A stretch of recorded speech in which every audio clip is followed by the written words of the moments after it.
Assalamualaikum warahmatullahi wabarakatuh. Selamat siang kepada teman-teman semuanya. Kami dari kelompok 4 akan presentasikan implementasi manajemen risiko pada UMKM Supraya yang UTI. Diajukan untuk memenuhi salah satu tugas mata kuliah manajemen risiko yang diampu oleh Dr. Veronica Santi Paramita, SCMSI. Next. Baik, selanjutnya di sini saya akan memperkenalkan anggota dari kelompok 4. Yang pertama ada Nur Ain Lestari dengan NIM belakang 041. Lalu ada Deviana Vena Putri 044, ada Dinda Tiara Nurul Aini 046, ada Jihan Permatasari 060, dan ada Tesalonika 064. Next. Baik, selanjutnya akan dijelaskan oleh teman saya. Silakan. Baik, terima kasih kepada moderator. Saya di sini akan menjelaskan mengenai profil perusahaan.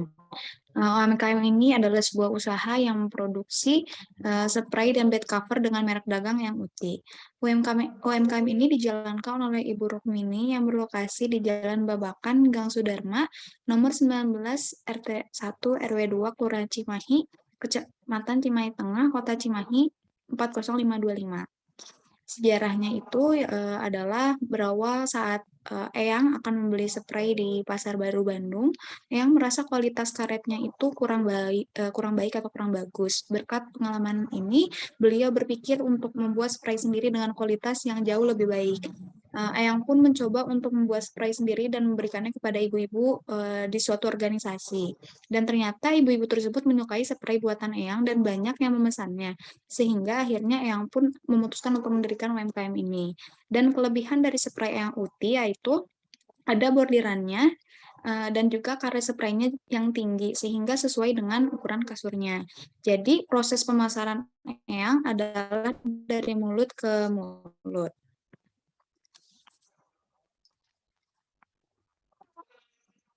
Lalu yang berikutnya ada identifikasi resiko.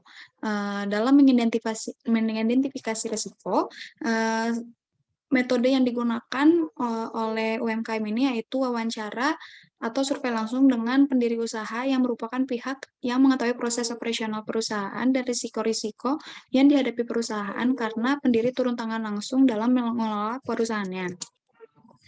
Lalu ada beberapa identifikasi risiko, yaitu ada risiko keuangan, risiko operasional, kemudian risiko sumber daya manusia, dan risiko pemasaran.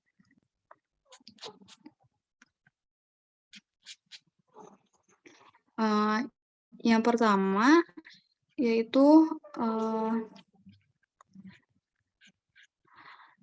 dalam risiko keuangan, risiko yang dihadapi spray yang UTI yang berhubungan dengan fungsi keuangan perusahaan adalah risiko penurunan pendapatan perusahaan. Dalam menjalankan usahanya, seringkali pelaku usaha memperoleh pendapatan yang lebih rendah dibandingkan dengan pendapatan pada periode sebelumnya. Hal tersebut dapat dipengaruhi oleh beberapa hal seperti pembeli yang tidak membayar tepat waktu, atau bahkan ada yang sama sekali tidak membayar. Kemudian kenaikan harga bahan baku dan juga tidak membuat laporan keuangan yang dapat mengakibatkan menurunnya pendapatan perusahaan. Lalu yang kedua ada risiko operasional. Risiko-risiko yang dihadapi spray yang UTI yang berhubungan dengan fungsi operasional perusahaan adalah yang pertama risiko kerusakan mesin.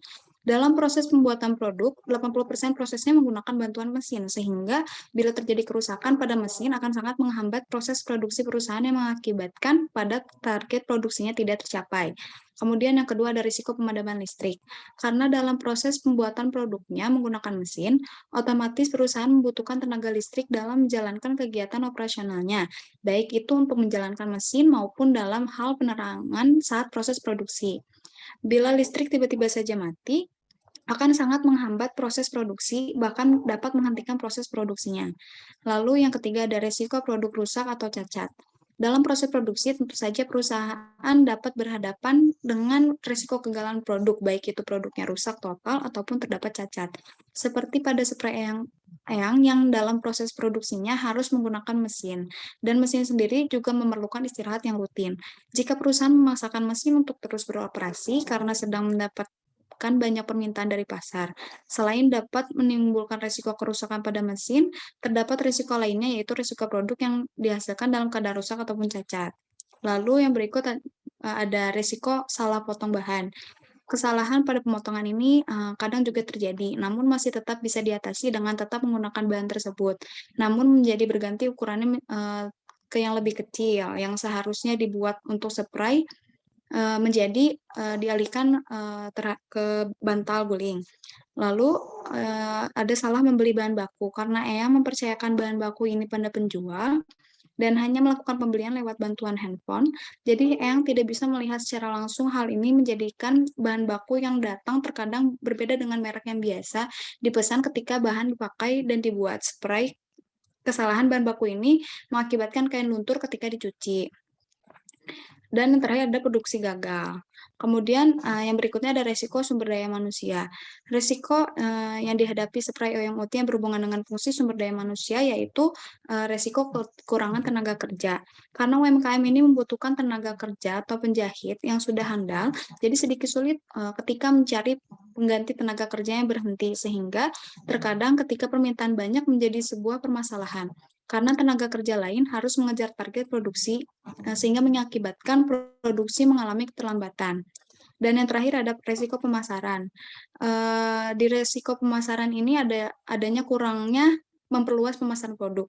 Karena tenaga kerja di spray Eyang Uti itu minim, dan pada proses produksinya juga Eyang melakukan segala sesuatunya itu sendiri, sehingga Eyang memutuskan untuk tidak melakukan pemasaran secara serius, dan tetap melakukan pemasaran dari mulut ke mulut. Ya baik, selanjutnya akan saya persilakan kepada rekan saya. Baik, terima kasih Resa. Slide selanjutnya ada pengukuran risiko. Dalam mengukur risiko dapat dilakukan dengan cara melihat dimensi yang dapat diukur, yaitu besarnya frekuensi dan tingkat kegawatan severity. Dimensi pengukuran risiko pada spray Eyang Uti adalah sebagai berikut. Yang pertama ada frekuensi. Dari hasil wawancara dengan pendiri dari spray Eyang Uti, dapat diketahui bahwa frekuensi terjadinya risiko bisa dari internal perusahaan maupun eksternal perusahaan.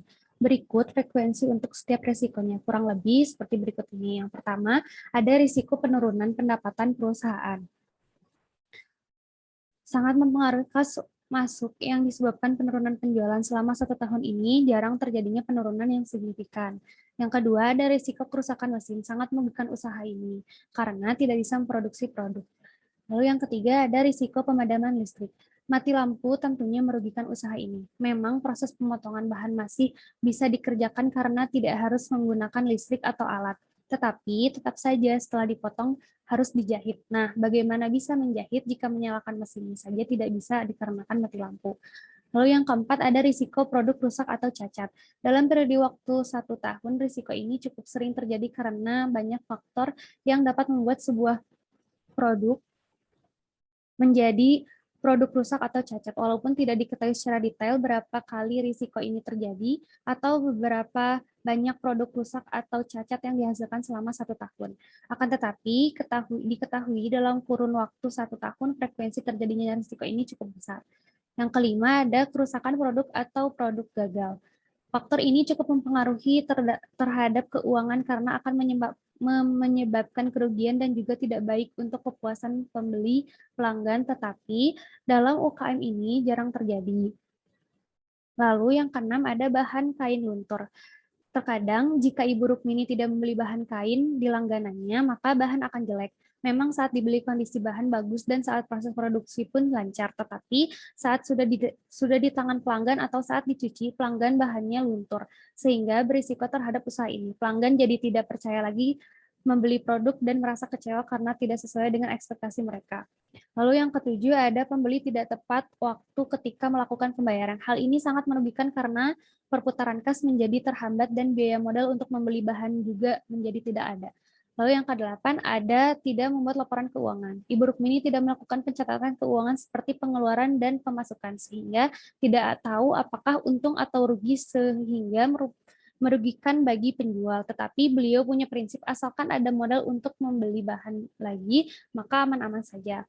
Lalu yang terakhir ada kenaikan harga bahan baku. Situasi ini terjadi saat munculnya COVID-19, bahan kain pun menjadi naik. Next.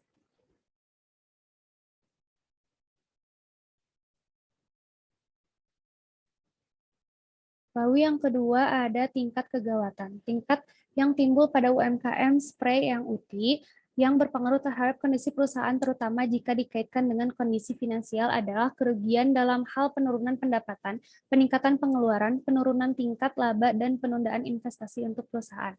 Yang pertama ada penurunan pendapatan. Penurunan pendapatan terjadi di saat perusahaan berhadapan dengan risiko yang mempengaruhi kas masuk perusahaan atau penjualan perusahaan seperti risiko-risiko yang terdapat pada bagian keuangan. Hal ini tentunya memiliki tingkat kegawatan yang cukup tinggi karena jika perusahaan terus mengalami penurunan pendapatan tetapi pengeluarannya tetap, perusahaan akan mengalami penurunan tingkat laba. Lalu yang kedua ada peningkatan pengeluaran. Terjadi di saat perusahaan berhadapan dengan risiko-risiko yang mempengaruhi kas keluar perusahaan atau biaya yang harus dikeluarkan perusahaan. Hal ini tentu saja memiliki tingkat kegawatan yang cukup tinggi karena jika perusahaan mengalami peningkatan pengeluaran tanpa diiringi peningkatan pendapatan akan mengalami penurunan tingkat laba. Lalu yang ketiga ada penurunan tingkat laba.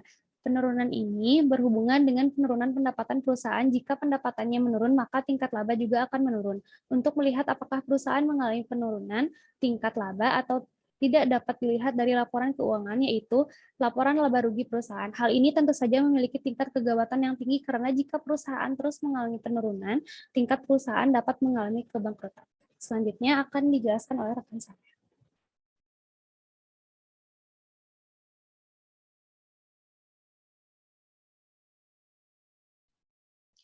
Baik, terima kasih Nuraini. Selanjutnya yang ketiga ada teknik pengukuran risiko.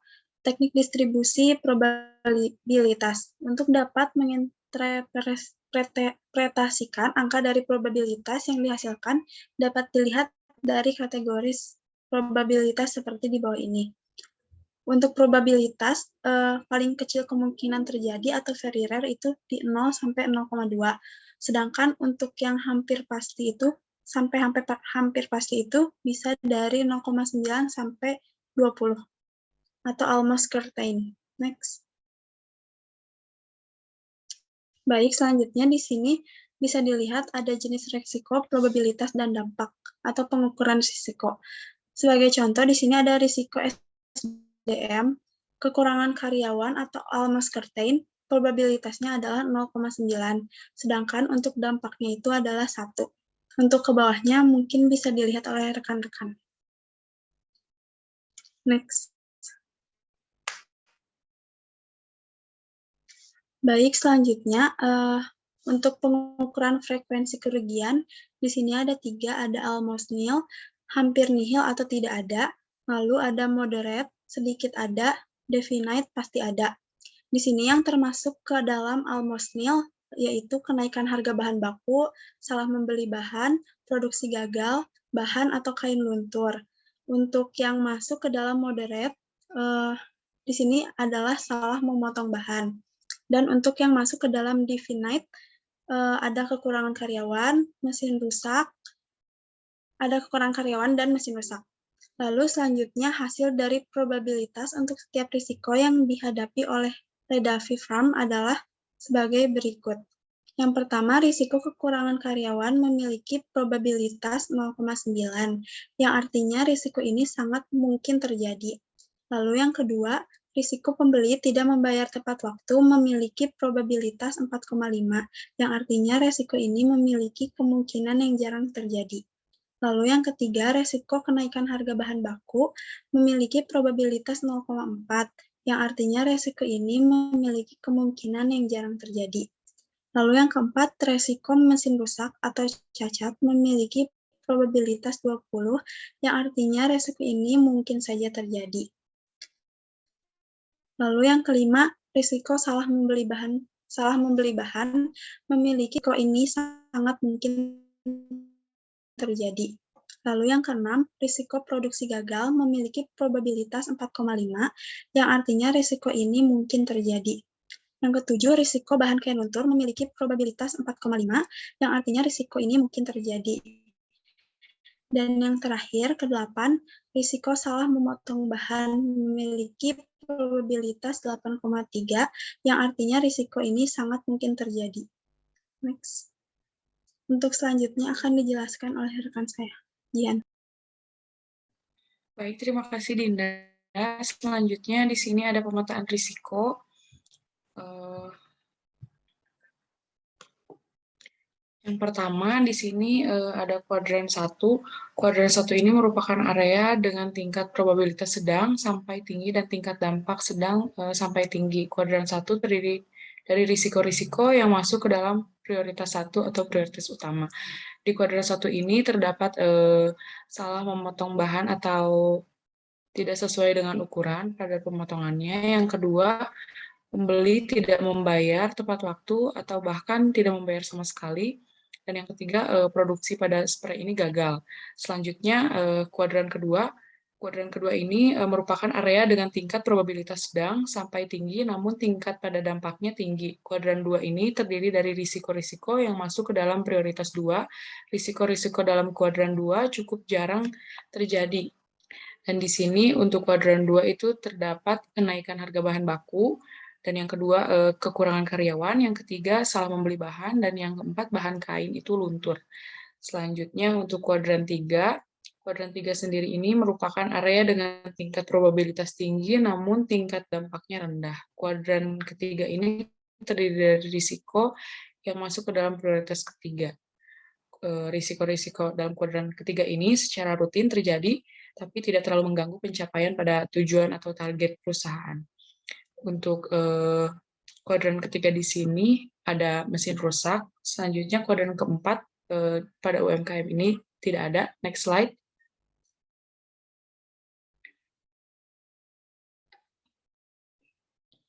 Selanjutnya untuk keterangan di risiko 1 itu mengancam pencapaian tugas ya, seperti yang tadi dijelaskan, dan yang kedua risiko berbahaya yang jarang terjadi. Yang ketiga ini risiko yang terjadi secara rutin, dan yang keempat risiko tidak berbahaya. Next slide.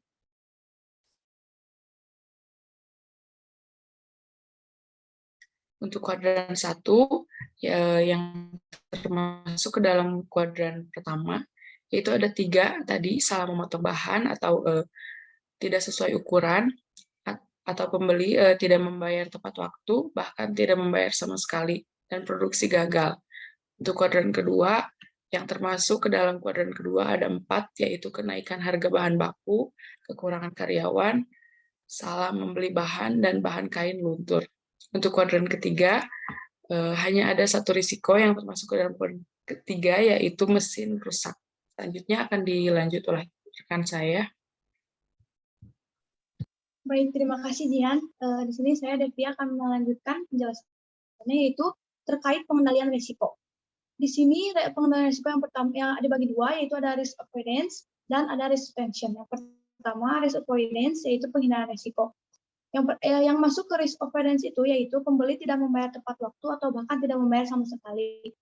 UMKM yang UTI juga menghindari risiko ini dengan cara sistem down payment atau DP untuk memastikan keseriusan dalam pemesanan. Kemudian, saat produk telah jadi, konsumen dapat mengambil pesanan setelah produk dilunasi. Lalu kita masuk yang kedua, yaitu risk retention, atau menerima dan mengelola risiko. Yang pertama, ada kekurangan karyawan. UMKM yang UTI dapat melakukan rekrutmen karyawan. Yang kedua, ada kenaikan harga bahan baku. Selama pandemi COVID-19 ini, harga bahan atau kain naik. Di sini ada 2 pilihan, yaitu tetap memproduksi spray, tapi harga jualnya naik, atau menurunkan kualitas bahan atau kain, tetapi harga jualnya normal. UMKM yang UTI ini memilih untuk menaikkan harga jualnya daripada harus menurunkan kualitas produk atau bahan. Karena bagi yang UTI, kualitas produk dan kepercayaan pembeli adalah nomor 1. Lalu yang selanjutnya ada bahan dan atau kain luntur. Bahan atau kain luntur ini adalah kesalahan dari supplier yang salah memberikan bahan, sehingga pihak supplier menggantikan bahan dengan kualitas yang seharusnya dipesan, dan yang juga melakukan ganti rugi terhadap pelanggan dengan memberikan spray yang baru. Selanjutnya ada salah memotong bahan atau tidak sesuai ukuran. Terkadang Eyang Uti saat memotong bahan atau kain tidak sesuai ukuran yang seharusnya. Misalnya, saat akan memotong untuk spray ternyata terlalu pendek, maka Eyang langsung mengatasi risiko tersebut dengan cara membuat bantal dan guring dari bahan spray yang terlalu pendek tersebut.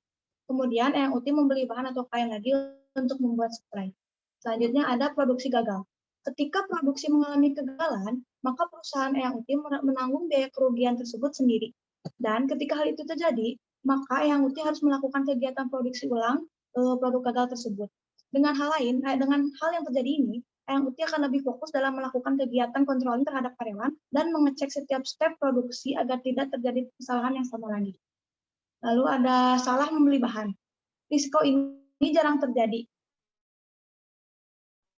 karena dua alasan, yaitu UTI yang tidak memeriksa kembali saat membeli bahan atau salah supplier yang salah memberikan bahan kepada Eyang. Eyang langsung menghubungi penjual bahan atau kain tersebut dan biasanya pemilik usaha kain tersebut mengganti rugi dengan memberikan kain yang baru, atau jika memang kesalahan Eyang, maka Eyang pun membeli kembali bahan atau kain tersebut, kain yang baru. Dan terakhir ada mesin rusak. Risiko ini cukup sering terjadi dikarenakan mesin yang dipakai setiap hari sehingga mudah rusak. Hal ini juga sering terjadi ketika Eyang UTI memiliki karyawan baru. Eyang UTI mengatasi risiko tersebut dengan cara menservis mesin. Dan kegiatan servis mesin ini tidak terlalu memakan waktu yang banyak. Kemudian, Eyang UTI juga dapat memberikan pelatihan terhadap karyawan baru agar dapat menggunakan mesin jahit dengan baik, benar, dan teliti. Next. Selanjutnya, di sini ada tahapan terakhir risiko, yaitu monitoring risiko. Supplier Eyang UTI sudah melakukan proses monitoring risiko dengan cukup baik. Hal ini membuat supplier Eyang UTI dapat meminimalisir atau mengurangi risiko yang sebelumnya cukup sering muncul. Risiko di berbagai aspek menjadi kecil kemungkinannya munculnya risiko. Contoh dari aspek finansial yang mengalami penurunan pendapatan dan peningkatan pengeluaran karena adanya kenaikan bahan baku pada produk supplier Eyang UTI. Cara supplier Eyang UTI meminimalisirnya dan mengakalinya dengan beberapa plan. Yang pertama yaitu menaikkan harga jual produk sampai harga bahan baku kembali normal. Lalu plan yang kedua adalah dengan mengganti bahan baku supplier yang semula memakai bahan dengan kualitas tinggi atau grade A dan berubah menjadi bahan dengan kualitas sedang atau bahkan rendah grade B, agar harga jual tetap stabil, tidak mengalami kenaikan atau penurunan. Hal ini sangat berdampak pada aspek finansial yang kembali normal. Lalu di sini ada tipe monitoringnya. Yang pertama, supplier UTI ini menggunakan dua tipe monitor, yaitu voluntary dan continual. Voluntary yaitu supplier UTI ini dalam melakukan pemantauan risiko dilakukan secara otonom tanpa dipaksa oleh hukum, karena perusahaan menyadari pentingnya monitoring risiko bagi bisnis mereka. Dengan adanya monitoring risiko perusahaan dapat melacak dan mengevaluasi tingkat risiko-risiko yang terdapat di perusahaan. Contohnya dengan pemeliharaan mesin jahit yang selalu isi ulang oil agar tidak habis ketika sedang melakukan produksi. Maka sebelum terjadinya kerusakan mesin akibat habisnya oli ketika berlangsungnya proses produksi, dilakukanlah pelacakan dengan cara pengisian ulang oli pada mesin jahit ketika oli sudah hampir habis pada mesin jahit. Lalu continual yaitu monitoring selalu berlangsung. Supplier UTI selalu melakukan pemantauan terhadap proses berlangsungnya kegiatan perusahaan, sehingga dengan adanya pemantauan ini dapat dilihat apakah ada risiko-risiko yang terjadi atau yang berpotensi terjadi. Seperti pengecekan sebelum pemotongan bahan agar tidak berpotensi terjadinya risiko salah memotong bahan. Lalu ada monitoring dan review. Implementasi manajemen risiko pada supplier Eyang UTI telah berjalan sesuai dengan perencanaan sehingga dapat dijadikan acuan untuk perusahaan agar terus dapat memperbaiki diri dan menjadi lebih baik lagi dengan cara terus mengurangi risiko-risiko yang dapat menyebabkan kerugian bagi perusahaan. Next. Baik, di sini teman-teman dan Ibu bisa lihat beberapa contoh supplier dan cover UMKM Eyang UTI. Selanjutnya, mari kita sama-sama saksikan video dokumentasi wawancara dengan Ibu Rukmini. Hai everyone, semoga semuanya dalam keadaan sehat ya. Kami dari kelompok 4 akan menayangkan dokumentasi kami saat mewawancarai Ibu Rukmini selaku owner supplier Eyang UTI. Tunggu apa lagi? Let's check this out. Selamat siang Ibu. Selamat siang Ibu. Betul dengan Ibu Parmono ya? Betul. Iya, Ibu Parmono ini pemilik dari spray Eyang UTI ya, UMKM spray Eyang UTI ya, betul? Betul ya, betul. Jadi Ibu di sini kami mahasiswa dari Unjani ya Bu ya, sedang mengadakan sesi wawancara Ibu dengan Ibu karena ada tugas untuk mata kuliah, salah satu mata kuliah kami Ibu, yaitu manajemen risiko gitu. Nanti kami di sini ingin mewawancarai Ibu terkait risiko-risiko yang ada di usaha Ibu ini gitu. Belum sampai lah ya resikonya itu yang namanya jualan ya bisnis lah, bukan disebut bisnis ya bisnis ya, yang mah cuman apa ya, cari kesibukan lah gitu ya resikonya kalau memang nanti mesinnya rusak ya terpaksa harus beli lagi. Kalau enggak, kalau misalkan nggak ada dibetulin, misalkan nggak ada alatnya ya terpaksa beli yang baru, resikonya itu. Terus kedua, resikonya yang orangnya cepet gimana ya, baik itulah orang lain deh. Jadi ada yang ngambil ya udah tahunya nggak bayar, itulah resiko yang jualan ya. Memang Ayang juga udah merasa bahwa yang bisnis itu harus kuat segalanya ya, kuat mental, kuat ya. Tapi ya udahlah, rezeki itu diatur sama Allah, nggak apa-apa. Ya itu resikonya cuma itu aja ya. Misalkan kalau ada karena banyak pesanan, lampu mati gitu ya. Salah beli bahan Bu? Oh, salah beli bahan pernah ya. Kan dia, Ayang kan nggak lihat ke tokonya gimana. Itu yang dari toko tuh bukan teleponnya, maksudnya ngasih foto ya, ngasih foto, Bu ada barang ini. Tapi Ayang nggak, kadang-kadang Ayang lihat, kadang-kadang enggak, kalau lagi sibuk enggak. Jadi udah percaya. Tahunya ya kecewa juga ya, kadang kalau memang Ayang nggak terjun ke sana, ada konsumen yang komplain lah. Bu, kenapa ya kok sampainya biasanya dari ibu nggak sampai begini? Maksudnya baru dicuci sekali kok udah luntur gitu, udah luntur. Ternyata emang salah ibu juga, karena ibu nggak langsung terjun ke toko. Biasanya tuh, Bu ini ada ini nih, ya udah nanti ibu kesana. Nah ini karena ibu lagi sibuk jadi nggak kesana, ya potong, akhirnya ya konsumen ada yang mengeluh juga gitu. Ternyata mereknya beda. Kalau ibu kan mereknya biasa Star. Kalau dulu tuh Bintang Agung tuh bintang bahan yang udahlah gitu ya, yang paling bagus gitu kartunnya itu. Nah ternyata bukan Star gitu. Tapi akhirnya dia juga merasa kecewa juga ya. Dia bisa diantar sih, bisa dikembalikan lagi. Terus ibu kalau misalnya ada yang jualan orang yang komplain gitu, ibu diganti sama ibu. Diganti enggak? Ayo dong gimana enggak? Kan nama baik ibu juga kan. Ya istilahnya dari dulu ibu ya sekitar mau 20 tahunan lah ya bisnis. Ya, ada aja sih yang namanya bisnis, pasti ada yang komplain, tapi ya saya lapor lagi ke pokoknya ternyata mereknya beda gitu. Tapi itu juga masalah sih dia, karena si Pak Haji itu mau ganti juga bahannya. Udah sering juga beli di situ ya, karena dia langganan dari situ gitu. Kami juga diberi kesempatan untuk melihat proses produksi spray Ayang Uti ini. Peralatan menjahit di Ayang Uti ini sangat lengkap, dari meteran, jarum, berbagai macam warna benang dari yang paling muda hingga yang paling tua, dan peralatan menjahit lainnya. Ayang Uti memiliki 2 mesin jahit dan 1 mesin obras. Cuman kan harus digali sana. Sekarang ada yang ngambil.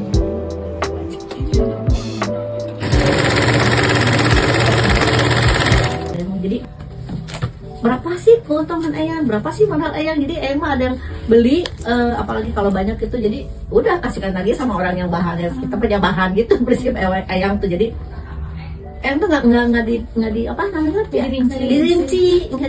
Yang penting Ayang laporan keuangannya tuh nggak ada. Asal ada gitu, asal ada buat modal lagi. Ya, balik modal aja gitu ya. Ya itulah Neng. Jadi prinsipnya, punya bahan lagi, bikin lagi gitu. Terima kasih ya Ibu sudah meluangkan waktunya berbincang-bincang dengan kami semua ya. Maaf bila mengganggu waktunya gitu Ibu. Nggak apa-apa, Ibu senang. Soalnya kan ya mungkin nanti ke depannya kan sekarang ini lagi ini apa buat praktek. Iya buat tugas Ibu tugas praktek. Insyaallah mudah-mudahan berhasil ya. Tuntas insyaallah, yang penting semangat ya. Kuliahnya semangat. Ya, terima kasih Ibu juga usahanya semoga sukses ya. Amin ya Allah, amin. Yang penting sehat ya. Ya, sehat. Amin ya Allah. Kalau yang mau pesen bisa langsung di kontak kami.